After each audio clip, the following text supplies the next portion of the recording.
in particular as it relates to geopolitics and the summit taking place tomorrow between him and President Putin, that what especially European partners are likely paying attention to is the fact that he just once again tried to set expectations low for that meeting. But I think the new element was indicating he might be open to having European partners join some sort of subsequent summit that he hopes to be able to arrange between Putin and Ukrainian President Zelensky.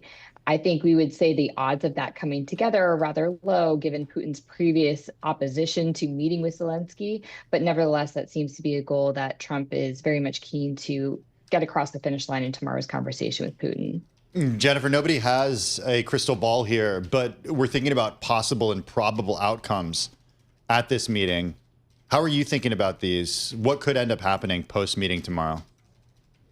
So we see three broad potential pathways for the meeting. As you noted, it's hard to say for sure, so we develop multiple scenarios and hope that one of them pans out. I think the first one, and what we would consider to be pretty unlikely, is that talks collapse in such a calamitous way that Trump actually feels embarrassed and feels he needs to follow through on his previous threat of sanctions against Russia, which he's been lobbying since he returned to office in January, but hasn't actually taken any steps on. A second potential pathway is that they do make enough progress for Trump to declare victory of a sort and walk back those previous threats, which is probably his preference. But we remain rather skeptical that the two sides will be able to reach some sort of agreement that leads to lasting, sustainable peace.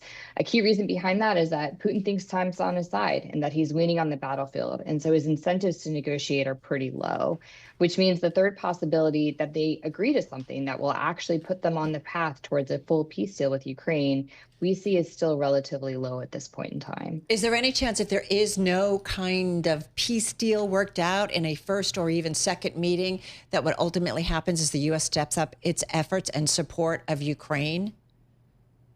I think there's certainly that possibility out there, and that's what Zelensky and many of the European partners are hoping, that certainly that Trump doesn't make any agreements with Putin without them being there. And if he doesn't agree to anything with Putin that will lead them to the negotiating table as a sort of a unified force, that at the very least he'll follow through on his threats to up the pressure on Russia while backing Ukraine stronger. I think my skepticism comes from we've been here multiple times since January and have yet to see Trump actually follow through on those threats. He certainly has a number of sanctions options at his disposal, but they all come with additional risks and costs, especially to the global oil market and to his relationships with other key countries, namely China, which is a major economic partner for Russia. It's hard not to think about tomorrow's meeting in the context of when we've seen these two leaders meet in the past, and Helsinki in the first term certainly comes to mind, and everything that came along with that, Jennifer. What do we know about the relationship between these two leaders and what we could see, like, and from a negotiating perspective, from a behavioral perspective, from the way that we could see gifts to or from one another? Yeah, the relationship between these two leaders is of high interest, especially here domestically in the United States, subject to previous inquiries, and I think will continue to be subject to a lot of skepticism.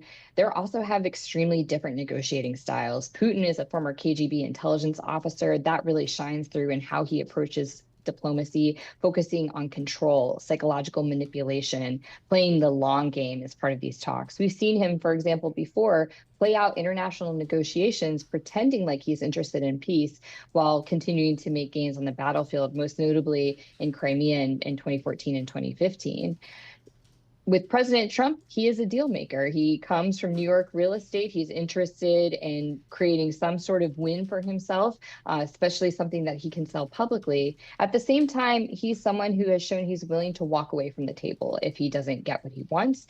That was apparent in his first term with negotiations with North Korean leader Kim Jong-un. And I think that's something he's trying to sort of put down a marker for he's willing to do tomorrow. I think the question is, will Putin sort of outmatch him and outmaneuver him on that front and be able to provide him some sort of tangible win that Trump says this is a victory, or play into Trump's longstanding skepticism of Ukraine?